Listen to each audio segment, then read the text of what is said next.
Good morning, Holmes. During this long night, I got little rest. I cannot forget the terrible face on that poor fellow we found last night. And I won't even mention those unfortunate men we encountered purely through bad luck. You say bad luck, Watson? I think not. Lestrade will have something to say about this point when he arrives. Our dear Mrs. Hudson, she must surely have risen in the middle of the night to prepare such a feast. I presume that you have your notes, Lestrade. Good. Here are mine. You seem to be somewhat tired, my dear Lestrade.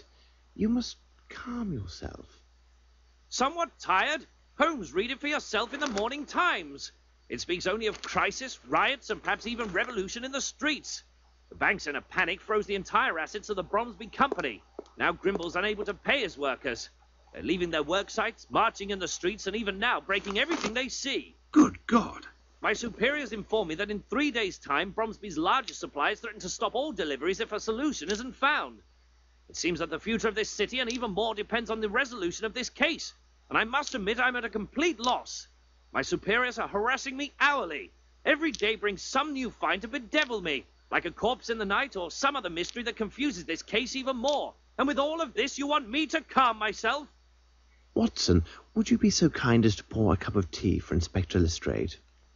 You see, Lestrade, the dimensions of this case are merely a reflection of the larger faults of our fragile and complicated society.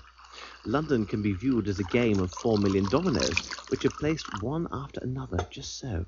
Should some event cause one domino to fall, then another domino will surely fall as well, and so it will continue. To stop this chain reaction, there is only one alternative. You must remove a domino, and this reaction shall cease. I agree that the sudden spectacle of all of these falling dominoes is most disconcerting. This may lead one to make the reckless decision to remove any domino at hand to try and stop the tide of these events. But it is critical that we concentrate our efforts and reason on only one question. Which domino shall we take away?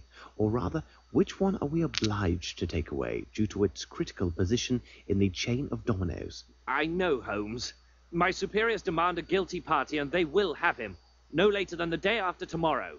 It matters little that I doubt his guilt. We discovered certain documents that offer proof that Grimble misappropriated funds for a personal enterprise while he was an associate in India. Sir Bromsby had discovered these improprieties, which gives Grimble an excellent motive to seek Sir Bromsby's death. So I have 2 strong possibilities for the guilty man. But I lack definitive evidence that favors one or the other. My choice is now ruled solely by a number of important presumptions and will have 2 immediate consequences. One of these individuals will obtain ownership rights in the Bromsby Company, and the other will have the executioner's rope. Either way, Holmes, we've identified one of your attackers. If you need me, I'll be at Sherringford Hall tonight. You have shaken him, Holmes. Such was my intent. In such a complicated case, the police have their uses. I cannot bear if they start to lose their efficiency and reason. I'm going to get dressed while you study Lestrade's findings.